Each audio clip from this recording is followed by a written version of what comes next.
इनको ट्राई कर लीजिए। बेसिकली मेरा टारगेट सिर्फ इतना सा है, आपको जो है हडूप आना चाहिए और मैप रेड्यूस आना चाहिए। तो ये दो चीज़ें अपने लिए ज़्यादा इंपॉर्टेंट है। ये सब तो जो है अगर आप ट्राई करेंगे अपने लेवल पे तो आपका ये हो जाएगा।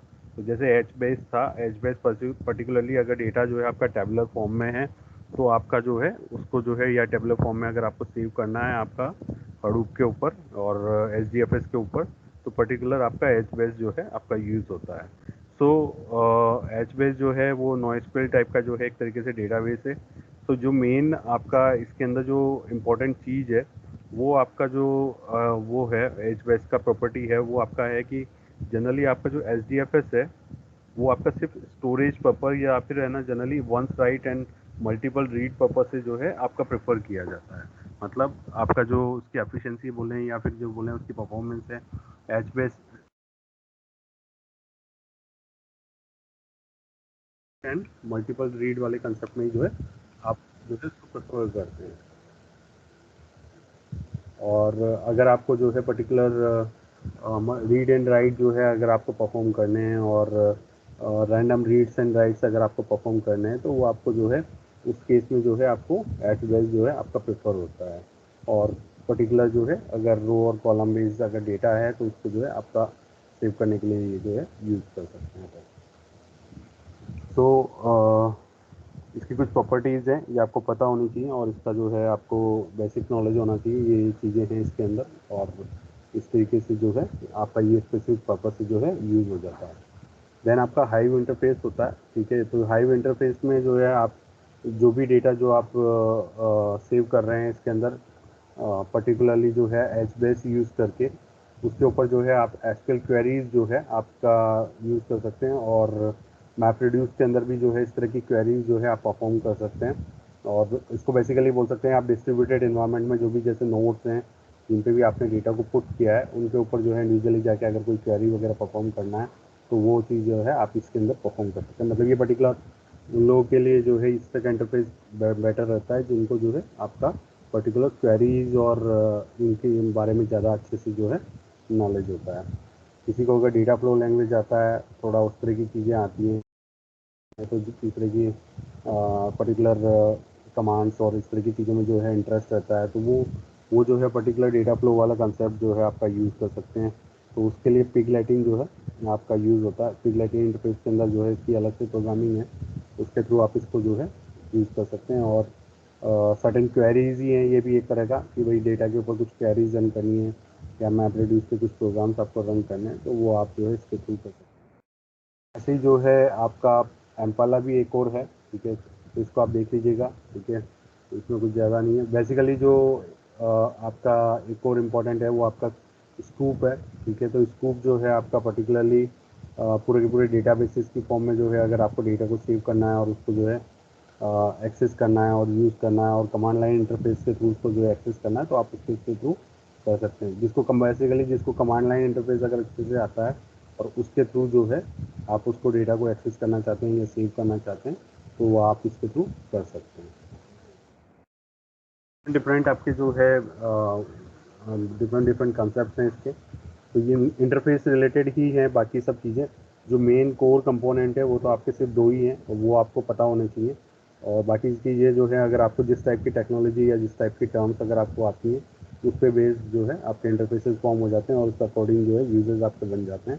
तो जो सबसे इम्पोर्टेंट चीज़ है वो आपके दो ही कंपोनेंट है, एक HDFS और मतलब कोर कंपोनेंट जो है वो आपके मैप रेड्यूस, ये आपको पता रहना चाहिए।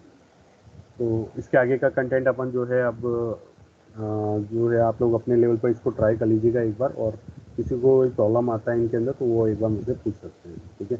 तो ये आपका असाइनमेंट है कि इसके अंदर आपको जो है पर्टिकुलरली अपने को जो है हडूप आपको जो है कॉन्फ़िगर करना है और उसमें जो है डेटा लोड करके बताना है मुझे। और एक मैप रिड्यूस का सिंपल वर्ड काउंट का प्रोग्राम जो है आपको परफॉर्म करना है और एक VM फॉर्म करके जो है आपको इसको करना है। तो ये मैं आपको एज असाइनमेंट दे रहा हूँ और नेक्स्ट 7 डेज़ दूंगा उसके लिए मैं पूरे आपको। तो उसके अंदर आप इसको कंप्लीट करके नेक्स्ट टू नेक्स्ट मंडे पे आपको इसको सबमिट करना होगा। तो मैं आपको मेल पे भी लिख दूंगा उस चीज़ को कि कैसे आपको करना है। तो अपन जो है आगे बढ़ते हैं और पर्टिकुलरली जो है अपना जो आगे वाला पार्ट है उसको स्टार्ट करते हैं।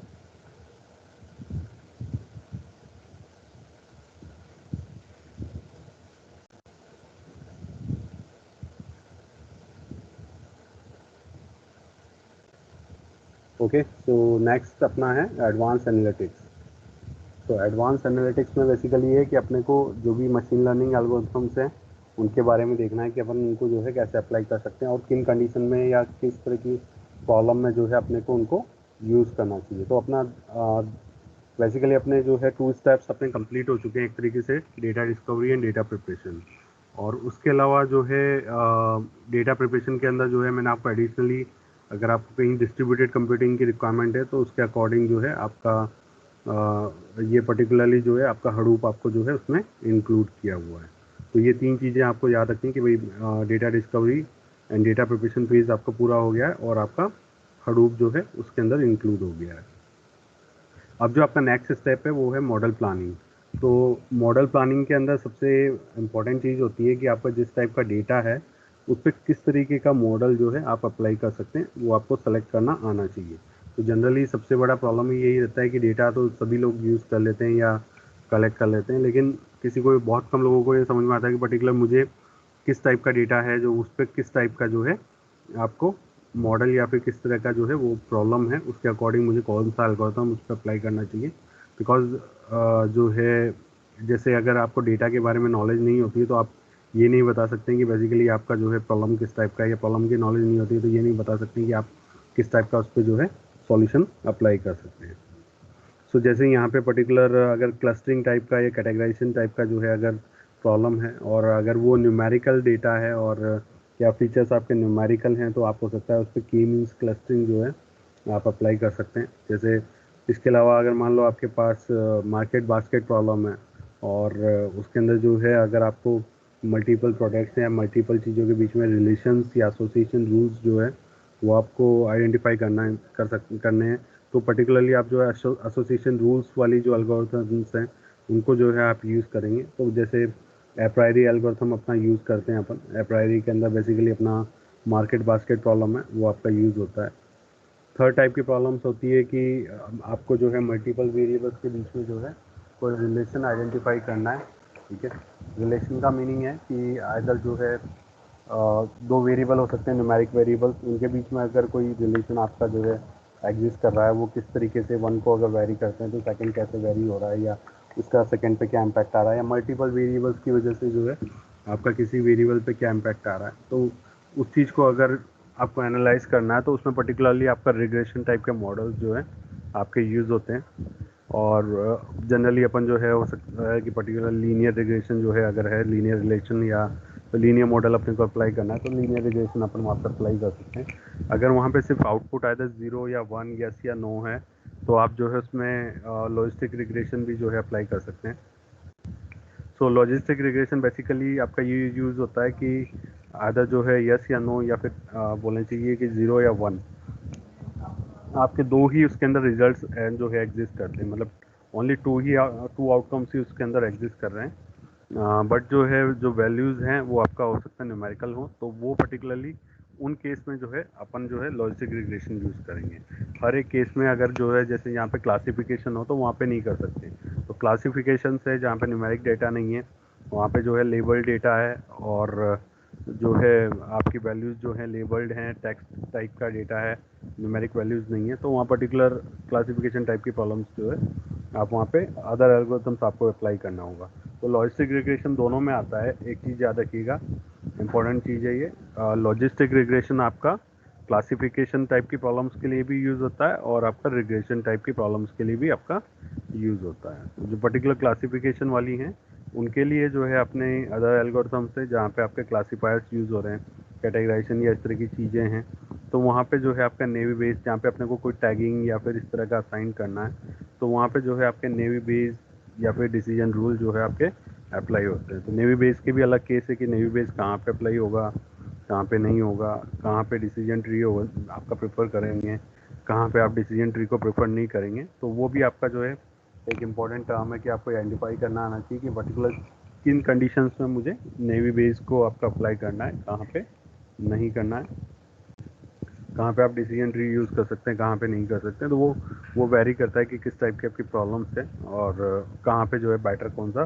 परफॉर्म करेगा। अगर कहीं पे विद टाइम जो है कोई रिलेशन है कुछ वेरिएबल्स के बीच में या उस तरह का कुछ चीज़ है, तो वहाँ पे जो है पर्टिकुलर अपना टाइम सीरीज एनालिसिस यूज़ होता है। ठीक है, तो उसमें ACF, PACF, एरिमा मॉडल। ठीक है, तो ऑटो रिग्रेसिव मॉडल्स नहीं है, ऑटो रिग्रेसिव मॉडल्स बोला जाता है इनको, एरिमा और इनको। ठीक है, तो ACF, PACF और एरिमा जो है वो पर्टिकुलर टाइम सीरीज टाइप की जो प्रॉब्लम्स होती है उनके लिए यूज़ होता है। टाइम सीरीज का एक एग्जांपल आई थिंक मैंने आपको बताया भी है।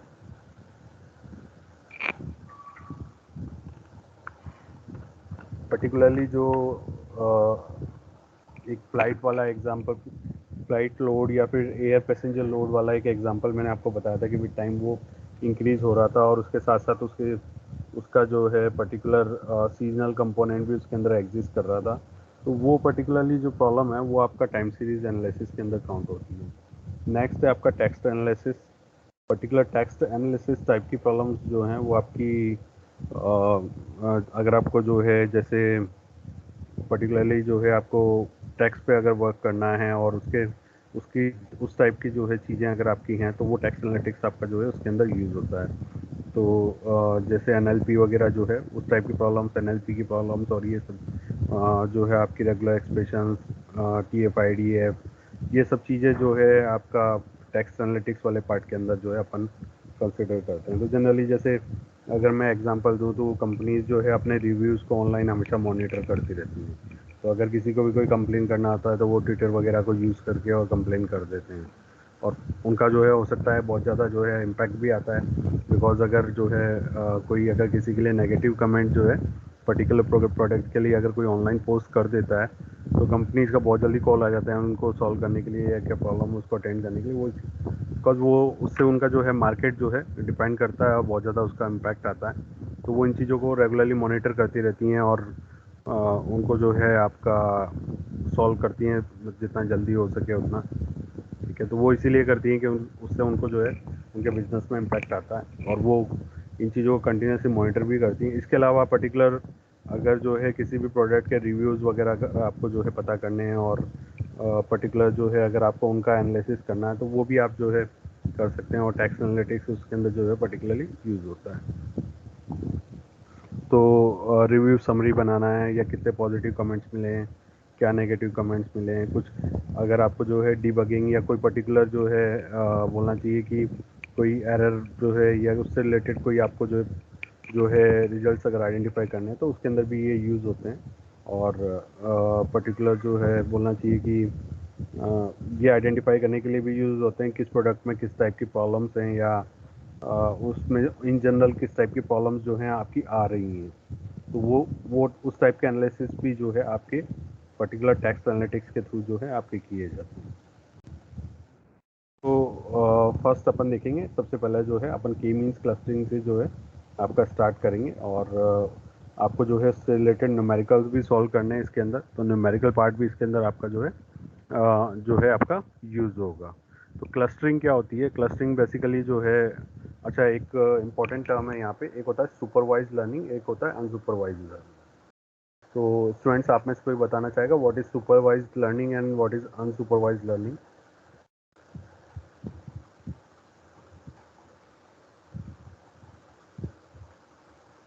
What is supervised learning and what is unsupervised learning?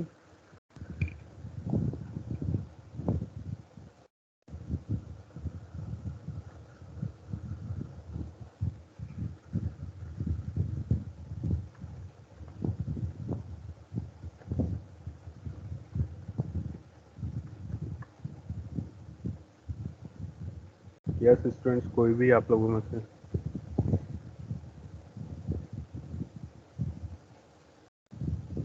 Okay, so supervise learning में पर्टिकुलरली आपके पास कुछ ना कुछ जो है ट्रेनिंग के लिए कोई ना कोई डेटा सेट जो है आपके पास अवेलेबल रहता है। मतलब मेरे पास प्रीवियस हिस्ट्री जो है जिस भी प्रॉब्लम को मैं सॉल्व करने जा रहा हूँ या कोई मॉडल मैं फॉर्म करने जा रहा हूँ उसका जो है प्रीवियस डेटा मेरे पास अवेलेबल है, प्रीवियस रिकॉर्ड्स मेरे पास अवेलेबल है। मतलब जैसे सपोज़ करिए कि आपका जो है कोई क्लासिफिकेशन का कोई आपका जो है प्रॉब्लम है या फिर कुछ जो है ऑब्जेक्ट आइडेंटिफिकेशन वाला प्रॉब्लम है, तो उसके लिए जैसे आपका ट्रेनिंग सेट अगर आपके पास अवेलेबल है तो उसको जो है आप यूज़ करके जो है मॉडल्स वगैरह ट्रेन करते हैं। तो वो बेसिकली जो है एक आपका सुपरवाइज लर्निंग है। तो मतलब कहीं ना कहीं जो है आपका कैटेगराइजेशन या क्लासिफिकेशन के लिए जो है कुछ ना कुछ डेटा जो है आपका अवेलेबल है, पुराने हिस्टोरिक रिकॉर्ड जो है बोल सकते हैं वो आपका अवेलेबल है, पास्ट जो है कुछ ट्रेनिंग सेट आपके पास अवेलेबल है, तो वो आपका जो है सुपरवाइज जो है लर्निंग है। मतलब आपके पास जो है प्रीवियस एक्सपीरियंस या प्रीवियस जो है आपके रिजल्ट्स अवेलेबल हैं। बट अनसुपरवाइज केस में ऐसा कुछ भी नहीं है। आपको जो है पर्टिकुलरली जैसे बोलना चाहिए कि आपको कोई क्लस्टर्स फॉर्म करने हैं पर्टिकुलर डेटा के बेसिस, पर्टिकुलर वैल्यू के बेसिस पे, बट उसके अंदर कोई टैगिंग आपके पास अब प्रीवियसली अवेलेबल नहीं है या कोई ग्रुपिंग जो है आपका ऑलरेडी अवेलेबल नहीं है, तो वो आपको डायनेमिकली आपको जो है जो भी आप एल्गोरिथम आप अप्लाई कर रहे हैं उसके थ्रू आपके जो है एज आउटकम में मिलेंगे। तो ये आपका एक एग्जांपल है, जैसे के मीन्स क्लस्टरिंग है, ये आपका जो है अनसुपरवाइज लर्निंग है। तो जो ये एल्गोरिथम्स आप देख रहे हैं इनके अंदर जो है पर्टिकुलरली जो है आपका जितने भी हैं ये मतलब जो है अगर वहाँ पे अगर कोई ट्रेनिंग सेट नहीं है, प्रीवियस हिस्टोरिक रिकॉर्ड्स नहीं है, कुछ ऐसा कुछ भी नहीं है ट्रेनिंग के लिए, तो वो आपका जो है सारी की सारी प्रॉब्लम जो है अनसुपरवाइज लर्निंग के केस में जाएंगी। तो क्लस्टरिंग क्या है, एक अनसुपरवाइज लर्निंग है। तो इसका एक एग्जांपल लेते हैं। बेसिकली क्लस्टरिंग का मीनिंग यही होता है, how do I group these documents by topic. ठीक है, तो पर्टिकुलरली जो है आपको सर्टेन जो है पैटर्न्स, सर्टेन जो है आपके फीचर्स या सर्टेन जो है करेक्टरिस्टिक्स के अकॉर्डिंग कुछ डेटा को या कुछ वेरिएबल्स को या कुछ पर्टिकुलर एंटिटीज़ को जो है आपकी ग्रुपिंग का जो है कंसेप्ट जो है वो आपका क्लस्टरिंग कहलाता है।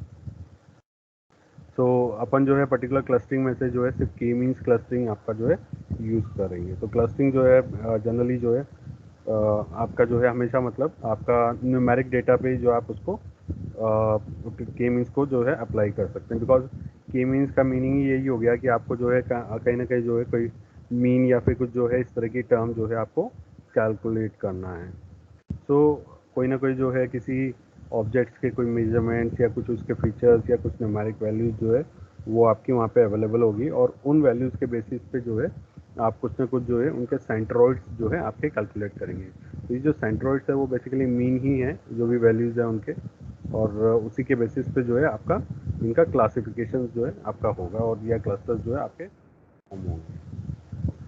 तो एक एग्जांपल से इसका स्टार्ट करते हैं। सपोज करो ये आपका जो है आपका इस तरीके का कुछ डेटा है और टू वेरिएबल डेटा है, बेसिकली एक्स एंड वाई हो सकता है, यहाँ पे दो वेरिएबल आपके एग्जिस्ट कर रहे हो। तो सबसे भी जो के मीन्स क्लस्टरिंग है उसके अंदर जो है स्टेप बाय स्टेप देखते हैं कि सबसे पहले आपको क्या करना होगा। तो इस तरीके का डेटा है, तो मुझे इसको देखने पे मुझे ऐसा लग रहा है कि हो सकता है इसके अंदर, बिकॉज आपने प्लॉट करके देखेंगे डेटा तो उसके अंदर आपको देखने को मिलेगा, हो सकता है कि इसमें मुझे दिख रहा है कि रफली मैं इसमें 5 क्लस्टर्स या 6 क्लस्टर्स इसके अंदर फॉर्म कर सकता हूँ। तो मेरा एक क्लस्टर जो है आपका पर्टिकुलरली अपर साइड की तरफ अलग से जो है यहाँ पे फॉर्म हो जाएगा, तो इसको मैं एक क्लस्टर के अंदर डाल सकता हूँ, इसको एक क्लस्टर बना सकता हूँ, हो सकता है इसको एक क्लस्टर बनाऊँ, ये भी एक मुझे अलग से दिख रहा है तो इसको एक बना सकता हूँ, इसको एक बना सकता हूँ, और इन वैल्यूज़ को भी एक बना सकता हूँ। तो रफली जो है 5 डेटा जो है आपके एग्जिस्ट कर सकते हैं, या 5 क्लस्टर्स जो है आपके यहाँ पे डेटा के अंदर एग्जिस्ट कर सकते हैं, बट कोई गारंटी नहीं है कि 5 ही मेरा जो है आपका फाइनल नंबर हो। तो मैं जो है 5 की जगह सपोज करो मैं हिट एंड ट्राई स्टार्ट करते हैं, बिकॉज जो है आपका एटलीस्ट जो है क्लस्टरिंग अगर आप कर रहे हैं तो टू तो आपका मिनिमम क्लस्टर्स इसमें फॉर्म होने ही चाहिए अगर कहीं पे आपको क्लस्टरिंग करना है। तो मतलब 2 से ज़्यादा आप मिनिमम वैल्यू जो है आप स्टार्ट कर सकते हैं। तो ये होता है बेसिकली, ये आपका डिफाइन करता है कि आपके जो है कितने नंबर ऑफ क्लस्टर्स उस डेटा के अंदर फॉर्म करना चाहते हैं। तो इनिशियल वैल्यू जो है मैं आपका यहाँ पे सपोज करो 3 से स्टार्ट करता हूँ, तो मैं इस डेटा में 3 क्लस्टर्स जो है फॉर्म करना चाहता हूँ। तो फर्स्ट इनिशियल वैल्यू में मुझे कुछ भी पता नहीं है कि आपका क्लस्टर किस टाइप का है या क्लस्टर किस टाइप से आपका फॉर्म हो सकता है या क्या उसके सेंट्रोइड्स हैं। तो इनिशियल वैल्यूज़ जो है वो आपकी रैंडम वैल्यूज़ जो है वहाँ पे असाइंड होती है। तो यहाँ पे मैं क्या करूँगा, एक कोई सी भी 3 रैंडम वैल्यूज़ जो है मैं सेलेक्ट कर लूँगा और उनको सेंट्रोइड डिफाइन कर दूँगा। इनिशियल, इसको बोला जाता है इनिशियल सेंट्रोइड्स। तो जैसे यहाँ पे आपको दिखाई दे रहा है रेड और एक ब्लू और एक ग्रीन कलर से जो है 3 सेंट्रोइड्स यहाँ पे रैंडमली पुट कर दिए गए।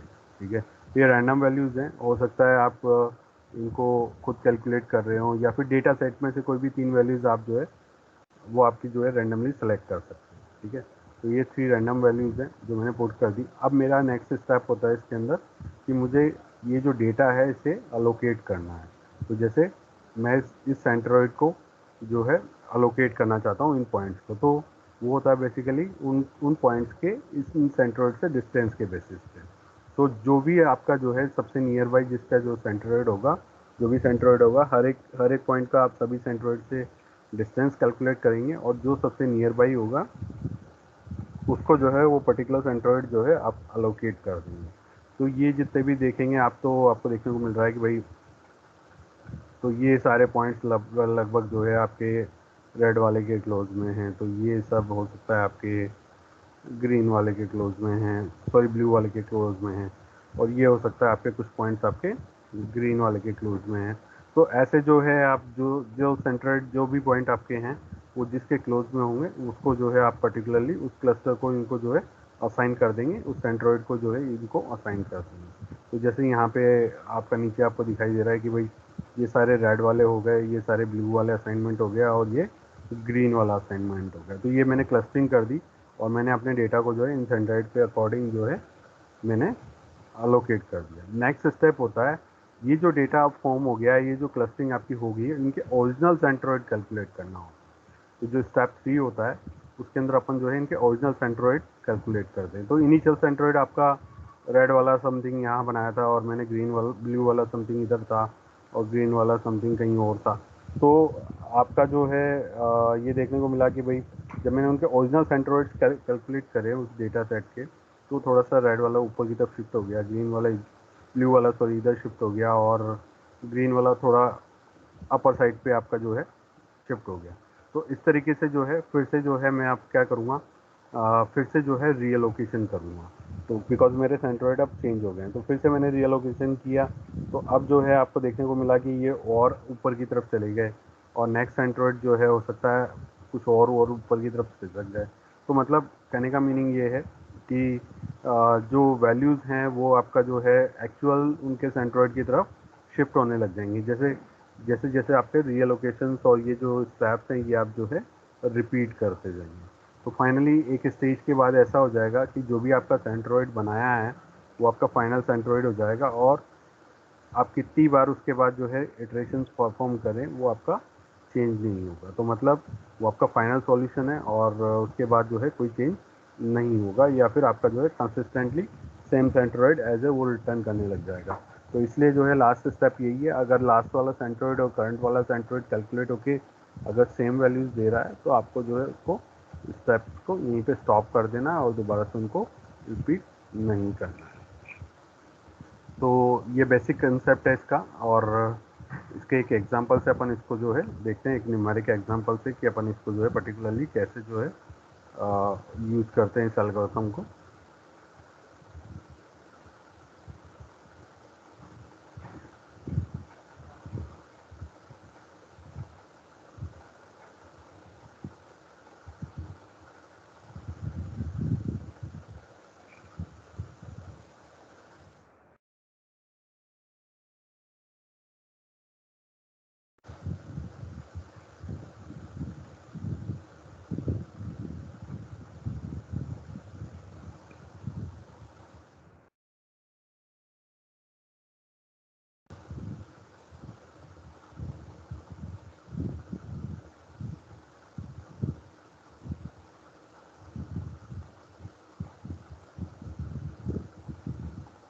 ये बहुत छोटा सा एग्जांपल है, और इससे आपको बहुत क्लियर हो जाएगा कि कैसे जो है आपका पर्टिकुलरली जो है आपका क्लस्टरिंग होता है, की मीन्स क्लस्टरिंग आपका परफॉर्म होता है।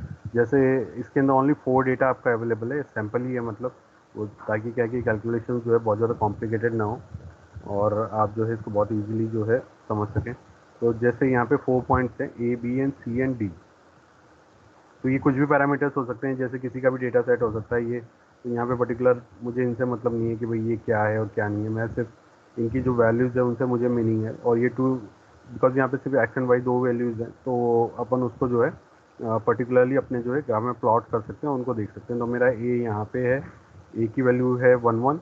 ए का अगर मैं 2D में अगर जो है उसका एक्स वाई एक्सेस रिप्रेजेंट करूँ तो वो आपका ए का वैल्यू है 1 1, बी का वैल्यू है 2 1, सी का वैल्यू है 4 3 एंड डी का वैल्यू 5,4। तो ये आपके जो है इनके इंडेक्सेस हैं। अब मुझे जो है पर्टिकुलरली इनकी जो है इस पर क्लस्टरिंग अप्लाई करना है। तो इनिशियली सपोज करो मैं इसके अंदर only k equal to 2 start से स्टार्ट करता हूँ, तो मतलब या इस पर परफॉर्म करता हूँ। तो k इक्वल टू 2 का मीनिंग है कि मैं इसमें जो है 2 क्लस्टर्स जो है फॉर्म करना चाहता हूँ। तो इनिशियली क्या होगा कि मेरे पास कोई क्लस्टर के जो है सेंट्रॉइड नहीं होंगे इन क्लस्टर्स के, तो मुझे वो रैंडमली सेलेक्ट करने होंगे। तो मैं रैंडमली सेलेक्ट करने के लिए क्या कर सकता हूँ, जो इसकी वैल्यूज़ हैं उनमें से कोई भी जो है आपकी 2 वैल्यूज़ को रैंडमली सेलेक्ट करके जो है सेंट्रॉइड बना सकता हूँ। तो सपोज करो मैंने क्या किया, ए और बी को जो है यहाँ पे सेंट्रॉइड बना दिया। तो ए एंड बी क्या हो गए, अब आपके सेंट्रॉइड हो गए। ये आपका एक सेंट्रॉइड है और ये आपका सेकेंड वन सेंट्रॉइड है। तो नेक्स्ट स्टेप क्या होगा, अब आपको जो है इन पॉइंट्स को उन्हें अलोकेट करना होगा, बिकॉज ए तो सेम ए है, बी सेम बी है, तो वो सेम सेंट्रॉइड या सेम उसको जो है क्लस्टर को अलोकेट हो जाएंगे। लेकिन जो ये सी एंड डी हैं इनको जो है आपको डिस्टेंस कैलकुलेट करना पड़ेगा। जैसे डी का डिस्टेंस अगर मैं ए से कैलकुलेट करूँ तो वो आपका आ रहा है 5। सिंपल यूक्लिडियन डिस्टेंस जो है आपको कैलकुलेट करना है, तो सिंपली 5 आपका कैलकुलेट हो रहा है। ऐसे ही अगर मैं सी का करूँ आपका, सॉरी डी का बी से करूँ तो वो आपका 4.24 आ रहा है। तो जो जिससे उसका डिस्टेंस मिनिमम होगा मैं उसे एलोकेट कर दूँगा। तो डी को मैंने क्या किया, बी को एलोकेट कर दिया। तो डी वाला जो है बी को एलोकेट हो गया। ऐसे सी को भी अगर आप देखेंगे तो वो बी के ही क्लोज है, तो वो आपका इसको एलोकेट हो गया। देन मेरा नेक्स्ट स्टेप क्या होगा, नए सेंट्रॉइड कैलकुलेट करना। तो जब मैं नए सेंट्रॉइड कैलकुलेट करूँगा तो ऑब्वियसली बात है यहाँ पे जो है ये सी एंड डी भी अब आपके जो है एक सेंट्रॉइड की फॉर्म, एक क्लस्टर में फॉर्म हो गए। तो अब नया जो भी मेरा करंट क्लस्टर है वो आपका कुछ इस तरीके का है। ये मेरा एक क्लस्टर है जिसके अंदर सिंगल एलिमेंट है, एक ये बी सी डी वाला एक अलग से जो है मेरा क्लस्टर फॉर्म हो गया। तो नए कैलकुलेशन करेंगे, अब नए सेंट्रॉइड कैलकुलेट करेंगे। तो जैसे ए का तो यही रहेगा, लेकिन बी का जो है थोड़ा सा आपका सेंट्रॉइड शिफ्ट होके यहाँ पे चला जाएगा। तो मतलब कुछ इस तरीके से जो है यहाँ पे आपका सेंट्रॉइड बन गया ये बी सी एंड डी के पॉइंट्स का, ठीक है। तो बिकॉज उनका जो मीन निकालेंगे, ठीक है, जो मीन होगा मतलब वो जो बी के कोऑर्डिनेट्स है, सी के कोऑर्डिनेट है, डी के कोऑर्डिनेट्स है, उनके मीन के बराबर होगा। एक्स एंड वाई का इंडिविजुअल मीन निकालेंगे। जैसे 2,1 था आपका जो पर्टिकुलर बी का वैल्यू था, तो वो आपका, और सी का वैल्यू 4,3 एंड 5,4 आपका डी का था। तो वो उस अकॉर्डिंग जो है आप कर सकते हो। जैसे एक्स का मीन आपने निकालिए और वाई का मीन निकालिए, तो नए कोऑर्डिनेट्स कुछ जो है, जो नया सेंट्रॉइड कैलकुलेट हुआ वो आपका ये वाला हो गया, ठीक है। तो अब जो है फिर से क्या किया जाएगा, जब ये नए सेंट्रॉइड हो गए फिर से आपको जो है नया लोकेशन यहाँ पे परफॉर्म करना होगा, और फिर से आप डिस्टेंसेस जो है कैलकुलेट करेंगे सभी पॉइंट्स का, इनके ये जो नए सेंट्रॉइड्स हैं उनसे। तो मतलब जैसे ए का तो सेम अभी भी यही है, तो कोई दिक्कत नहीं है, तो वही रह जाएगा। लेकिन जब इस बी पॉइंट का आप कैलकुलेट करेंगे तो ऑब्वियसली बात है वो अब ए के क्लोज हो गया, जो ये वाला सेंट्रॉइड है इसके क्लोज हो गया as compare to this one, ठीक है। तो अपना जो है अब बी का लोकेशन लास्ट टाइम जिस सेंट्रॉइड को था, या लास्ट टाइम जो उसके लोकेशन की वजह से जो सेंट्रॉइड था उसको नहीं होके दूसरे को आ गया। ऐसे सी को जब आप देखेंगे तो सी इसी को अलोकेट हो जाएगा और डी भी आपका इसी को अलोकेट हो जाएगा। तो अब जो है मेरे सेंट्रॉइड चेंज हो गया और नए लोकेशन के अकॉर्डिंग अब जो मेरा सेपरेशन है वो कुछ इस तरीके का हो गया। ये वाला ग्रुप अलग हो गया, या ये वाला क्लस्टर अलग हो गया, और एक ये वाला क्लस्टर अलग फॉर्म हो गया। फिर से मैं जो आपके स्टेप नंबर 2 वापस जो है 2 एंड 3 को रिपीट करेंगे। तो 2 को जैसे रिपीट करेंगे तो आपका जो है आपका नए सेंट्रॉइड कैलकुलेट हो जाएंगे। तो ये अब जो ए एंड बी का सेंट्रॉइड फॉर्म हुआ वो ये हुआ, और सी एंड डी का फॉर्म जो नए वाले ग्रुप का सेंट्रॉइड कैलकुलेट हुआ अब आपका ये हुआ। अब इसके बाद आप जो है कितनी बार जो है कैलकुलेशन कर लें, या फिर से जो है रीलोकेशन कर लें, या फिर से सेंट्रॉइड कैलकुलेट कर लें, तो सेम सेंट्रॉइड आपके जो है अगेन एंड अगेन रिटर्न होंगे। तो इसका मीनिंग ये हुआ कि एक बार अगर जो है सेंट्रॉइड स्टेबल हो जाएंगे तो उसके बाद में आपको उसे रिपीट नहीं करना है, और वो आपका फाइनल सॉल्यूशन है, ठीक है। तो ये आपका फाइनल सॉल्यूशन है। फाइनली ये आपका जो है एक अलग ग्रुप है, या जो है क्लस्टर है, ये आपका एक अलग से जो है आपका क्लस्टर है। इस तरीके से जो है बेसिकली आप जो है क्लस्टरिंग जो है आप परफॉर्म कर सकते हैं। और ये आपका सिंपल एग्जांपल बताने के लिए मैंने आपको बताया, और इसको जो है आप अपने कोई भी प्रॉब्लम के अंदर या कोई भी न्यूमेरिक डेटा के अंदर जो है आप इसे अप्लाई करके देख सकते हैं। यहाँ पे सिर्फ 2 ही डायमेंशन डेटा है, तो आप हो सकता है उससे ज़्यादा जो है 3 डायमेंशन 4 डायमेंशन या मल्टी डायमेंशन जो है आप डेटा को यहाँ पे यूज़ कर सकते हैं, और उनके सेंट्रॉइड्स भी जो है कैलकुलेट करके या उनके भी क्लस्टर्स आप फॉर्म करके देख सकते हैं। मतलब कॉम्प्लिकेटेड डेटा पे भी जो है आप इस चीज़ को अप्लाई कर सकते हैं। बट एक रेस्ट्रिक्शन है कि जो भी डेटा हो वो सारा का सारा जो है आपका न्यूमेरिक फॉर्म में होना चाहिए। ये नॉन न्यूमेरिक फॉर्म वैल्यूज़ पे जो है आपका पर्टिकुलरली के मीन्स क्लस्टरिंग अप्लाई नहीं हो सकता है।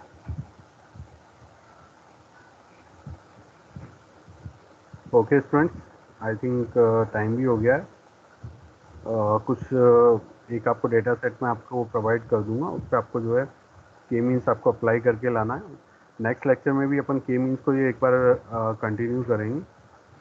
तो मैं आपको बता दूंगा कि इसमें भी एक पार्ट